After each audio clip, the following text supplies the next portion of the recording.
Now, if I look here, I see that you completed a BA in English. Yes, that's right. After graduating from high school in New York, I attended York University in the UK. My major was English, and my minor was business. I completed my BA in 2004. Yes, I'm pleased to see that you also got a distinction. Yes, that's right.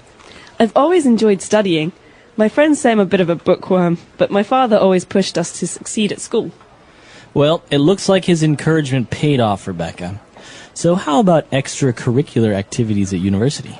Well, I've always been keen on writing, so I became the editor for the university student newspaper, which I really loved.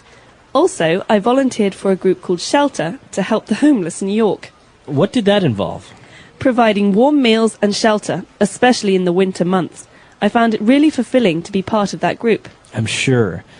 Okay, now let's move on to your work experience, shall we? Yeah, okay. Okay. Hi, Cody. How did practicing go this week? Well, I had several tests and an oral presentation this week, so I didn't get a chance to memorize the second page, but I think I mastered the tricky section. Great. Warm up with some scales and arpeggios first. This week, work on keeping the rhythm steady when you play the last part with the 16th notes. Now, let's take a look at this tricky section. Charlene, before I start, I was wondering if it was okay if I put a small crescendo in here and then a decrescendo back to pianissimo again over here. It might work. I'll have to hear it. Show me what you've done. Not bad. It was horrible. I played it much better at home. Oh, it's just nerves. Just play the right hand for now. Don't forget the accidentals.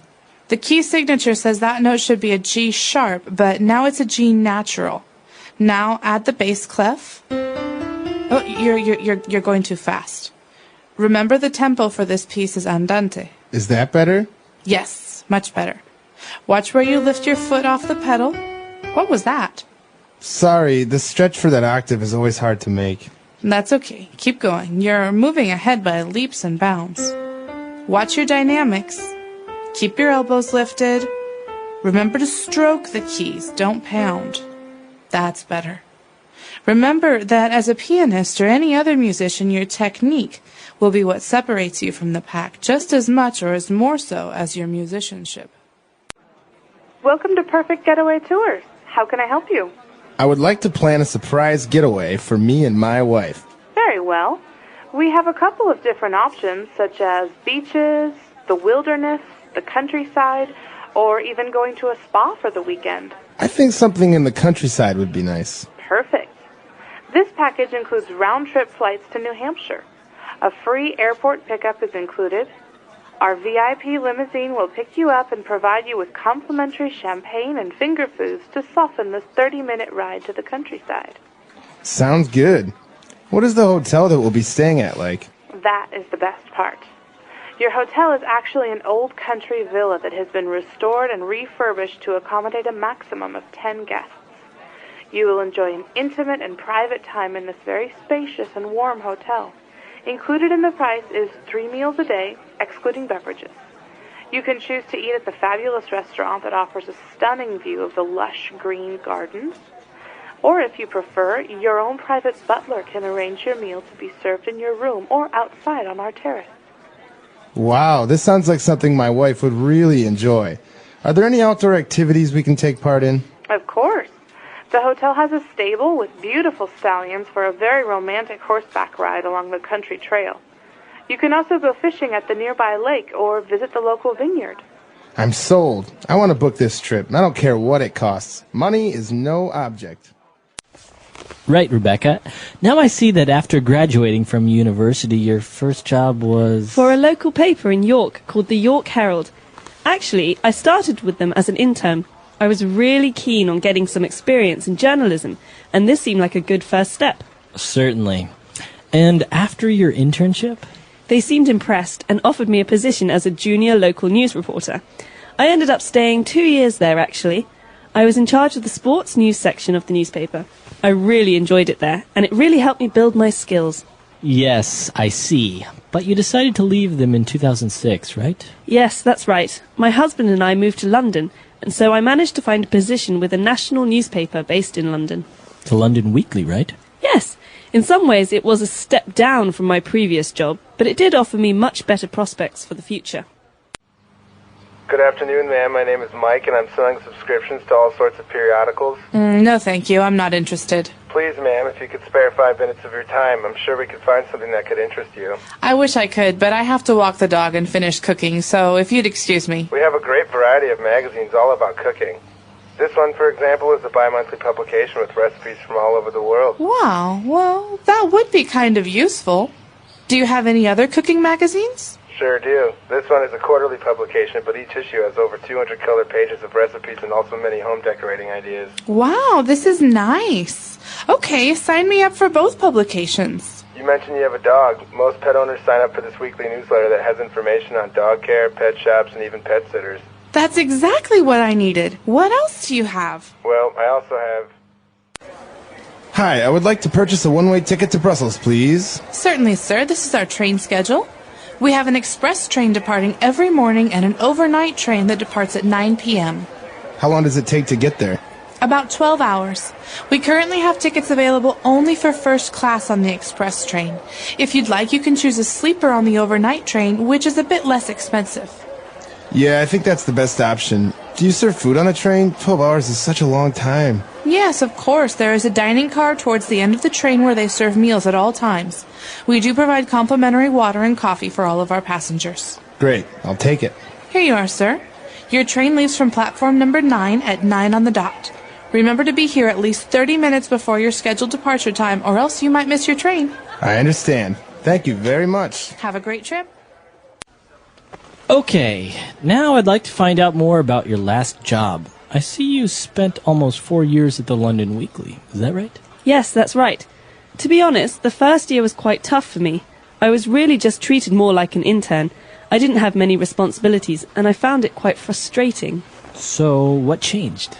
Well, slowly but surely I proved myself, and the new editor liked me, so he promoted me to features writer. Wow, a real step up. Yes, I was responsible for restaurant and food reviews mostly. I spent 3 years in that position. But to be honest, it wasn't an area of journalism I wanted to stay in long term. I see. So why did you decide to leave finally?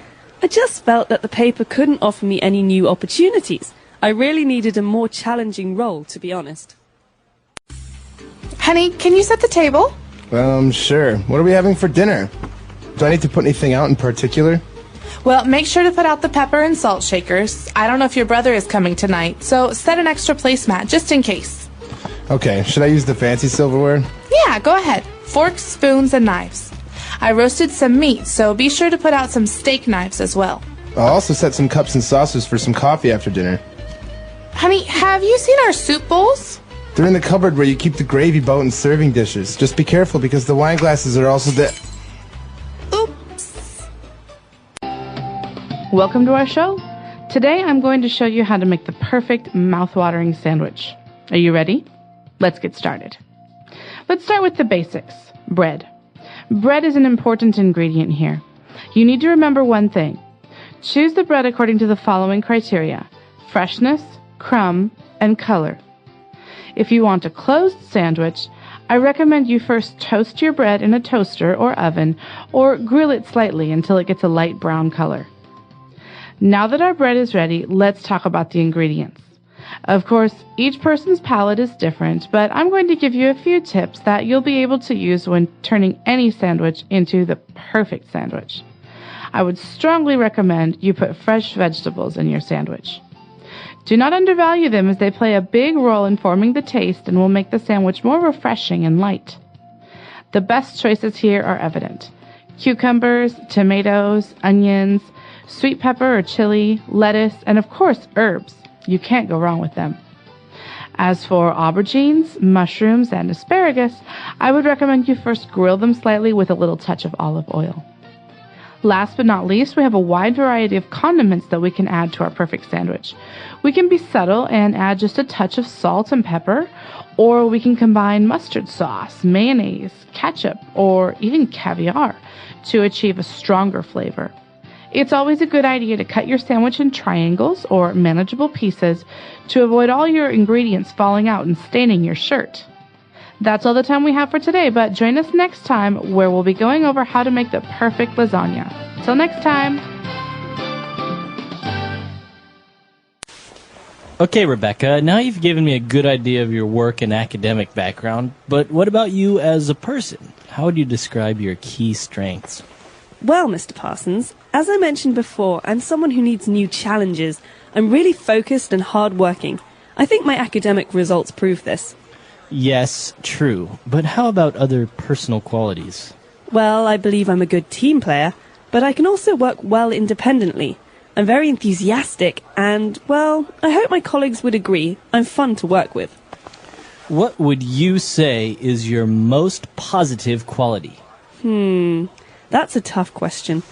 But I would have to say my passion. I'm really passionate about journalism and passionate about my career.